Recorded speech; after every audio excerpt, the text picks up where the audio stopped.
नमस्कार विद्यार्थी मित्र मैत्रिणींनो, सर्वांचं स्वागत आहे एमपीएससी वाला या युट्यूब चॅनलला.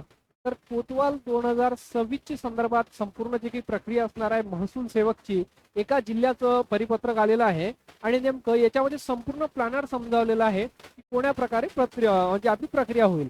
आता याच्यातून काही गोष्टी खूप महत्त्वाच्या असणार आहे की नेमकं भरती प्रक्रिया कधी आटोपते याच्यातून आपल्याला होऊन राहिलं समजून राहिलं आणि हे भरती प्रक्रिया जिल्ह्यावाईज कशा प्रकारे जाईल असा प्रकारे इथं समजतं. सगळ्यात पहिले आपल्याला आपण पाहिलं तर पोलीस भरतीच्या जसा जाहिराती जिल्ह्यावाईज येतात, जिल्ह्यावाईज जागा किती रिक्त राहतात, त्या जिल्ह्यातल्यानी कधीपर्यंत ग्राउंड घ्यायचं, कधीपर्यंत ती लेखी परीक्षा घ्यायची, तिथचे लोक कधीपर्यंत पोरांना किती पोरांना डेलीचं फिजिकलला बोलवतं, अशा प्रकारे आपण पोलीस भरतीचं पाहिलं होतं. आता कोतवाल भरतीचा जर कधी विचार केला मॅडम आपण, तर तिथं त्याच पद्धतीनं दिसतंय. कोतवाल भरती 2026 ज्याला आपण महसूल सेवक म्हणतो, त्याच्या पात्रतेविषयी वयोमर्यादा, शैक्षणिक पात्रता काय प्रक्रिया आहे ते आपण तर आपल्या माध्यमातून बोलणारच आहे. पहिले जे परिपत्रक आहे त्या परिपत्रकाच्या माध्यमातून पाहणार आहोत. तर तुम्ही जसं थंबनेलला पाहताय, कोतवाल भरती 2026 परीक्षा कधी होणार, वेळापत्रक आले. मग आता वेळापत्रक आले तर वेळापत्रक कसे आहेत ते अशा प्रकारे आहेत माझे मित्रांनो, पुढील प्रमाणे. जसं की तुम्ही स्क्रीनवरती पाहत आहात, जिल्हा अधिकारी कार्यालय जालना. आता या गोष्टीची आम्ही म्हणजे सत्यता तपासून पाहिलेली नाही, बट महत्वाची गोष्ट हे सत्य असावं आणि जर सत्य असेल तर कोण्या प्रकारे म्हणजे प्रक्रिया असणार आहे ते पहा. इथं तारीख दिलेली आहे क्लिअरली 25 ऑगस्ट. ठीक आहे, काही प्रमाणात कटलेलं आहे आणि तुम्हाला हे सुद्धा पाहायला भेटू राहिलं असेल. आता ज्या प्रती दिलेल्या आहेत तहसीलदारांना, जालना, बदनापूर, भोकरदन, घनसावंगी, जाफराबाद, अंबड, परतूळ आणि मंठा, म्हणजे जालना जिल्ह्यातले जेवढे तालुके आहेत त्या तालुक्याच्या तहसीलदार महोदयांना ह्या प्रती गेलेल्या आहेत. आता विषय काय आहे, महसूल सेवक ज्या नवीन नाव आहे कोतवाल याचं, कोतवाल या पदभरती करण्याबाबत 2026 ची काही दिवसापूर्वी आपण पाहिलं होतं, कोतवालाचे 2912 पद टोटल राज्यामध्ये रिक्त आहेत आणि त्यांना मंजुरी देण्यात आलेली आहे आणि 30 नोव्हेंबरच्या आत भरती प्रक्रिया संपेल. माझ्या मित्रांनो, असं होईल की आपल्याला जर कधी विचार केला तर दिवाळीतच आपली काय दिवाळी गोड होऊ शकते. आता पहा, उपरोक्त विषयाच्या अनुषंगाने कळविण्यात येते की उक्त संदर्भ 1 मधील शासन निर्णयात नमूद महसूल, एक मिनिट, हे ॲज इट इज PDF खाली असेल, पाहू शकता आपण. तर शासन नमूद महसूल सेवक कोतवाल भरतीसाठी जिल्हाधिकारी यांच्या अथवा त्यांनी नामनिर्देश केलेल्या अधिकाऱ्यांच्या अध्यक्षतेखालील निवड समिती मार्फत महसूल सेवक संवर्गातील 2912 पदांची भरती प्रक्रिया त्वरित करण्यात यावी, अशा प्रकारे दिलेलं आहे ते पत्रक आपण सुद्धा पाहिलं असेल. त्याचबरोबर तसेच कोतवालांची पदे भरताना संदर्भाधीन क्रमांक 2 म्हणजे 2 नंबरचं पाहू शकता तुम्ही. तर दक्षता क्रमांक 2 येथील शासन निर्णयातील सुधारित तरतुदींचे काटेकोरपणे पालन करून त्याचप्रमाणे कोतवालांची पदे भरली जातील याची दक्षता निवड समितीने घ्यावी. म्हणजे आपल्या इथं काय क्लिअर झालं की भरती प्रक्रिया ही निवड समिती मार्फत होत आहे.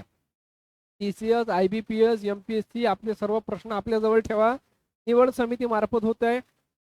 तसेच सदरची भरती प्रक्रिया ही 30 नोव्हेंबर 2026 पूर्वी कोणत्याही परिस्थितीत पार पाडली जाईल याची दक्षता सुद्धा घ्यायची आहे. म्हणजे 30 नोव्हेंबर पूर्वी, म्हणजे इथून 90 दिवसात भरती प्रक्रिया संपलेली असेल. सदर भरती प्रक्रियेसंदर्भात संदर्भीय शासन निर्णय क्रमांक 1 व 2 अन्वये कोतवालांची रिक्त पदे भरण्यावर सुधारित नियम व मार्गदर्शक तत्वे निश्चित करण्यात आलेली आहे. हे तुम्हाला समजलं माझे मित्रांनो. आता नेमकं हे जालन्याचं जे परिपत्रक आहे ते कसं आहे, कोतवाल भरतीचा कालबद्ध कार्यक्रम संदर्भात बोललेला आहे.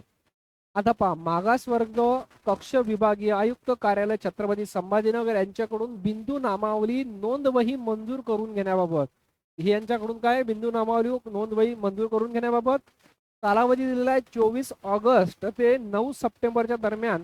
ते काय करेल, बिंदू नामावली मागासवर्गीय कक्षाकडून हे करेल आणि तो कार्यालयीन वेळ वगैरे आपण पाहू शकता.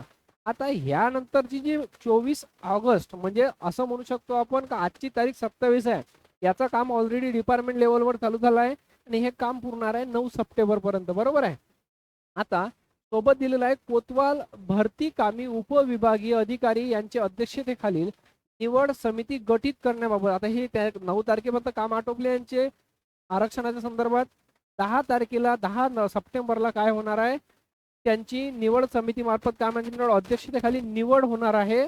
म्हणजे कोतवाल भरती कामी उपविभागीय अधिकारी यांच्या अध्यक्षतेखाली निवड समिती गठीत करणे. म्हणजे उपविभागीय अधिकारी यांच्या अध्यक्षतेखाली काय करायची आहे, निवड समिती यांच्या अध्यक्षतेखाली म्हणजे काय करायचं आहे, एक त्या दिवशी हे त्यांच्या डिपार्टमेंट लेवलवर आपण म्हणू शकतो की हे भरती तयार घेणाऱ्या लोकांची एक कमिटी बनणार आहे. याच्यानंतर भरती प्रक्रियेसाठी जाहीरनामा प्रसिद्ध करायचा आहे. हे झाले. इथून 5 दिवसांना पाहू शकतात की कुठं किती जागा आहेत, कोण्या प्रकारच्या जागा भरल्या जाईल, ती तिथून 5 दिवसांना म्हणजे 15 सप्टेंबरला माहीत पडेल.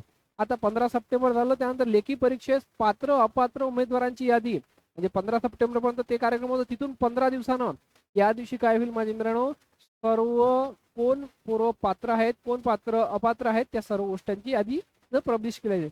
ज्यांना प्रवेश पत्र पोस्टाने प्राप्त झाले नाहीत अशा उमेदवारांना तहसील कार्यालयातून प्रवेश पत्र द्यायचे आहेत. म्हणजे याचा अर्थ आहे की आपण जे लोक फॉर्म भरणार आहेत त्या लोकांचे जे परिपत्र जे पत्र आहे ते पोस्टाने जाईल. चुकून एखाद्याचं पोस्टाने गेलं नाही तर त्यांनी काय तहसील कार्यालयातून आपली प्रवेश पत्र घेऊन घ्यायचे आहेत. लेखी परीक्षा असणार आहे 4/10/2026. आता मला हे म्हणायचं आहे काय, संपूर्ण राज्याची प्रक्रिया याच दिवशी राहील म्हणून नाही, जिल्ह्या वाईज होऊ शकते, त्यामध्ये काही तारखेमध्ये सुद्धा फरक राहील किंवा ॲज इट इज सुद्धा राहील. तर मला असं वाटते की प्रत्येक जिल्ह्याचं वेगवेगळ्या पद्धतीने त्यांची नियोजन केलेलं असेल.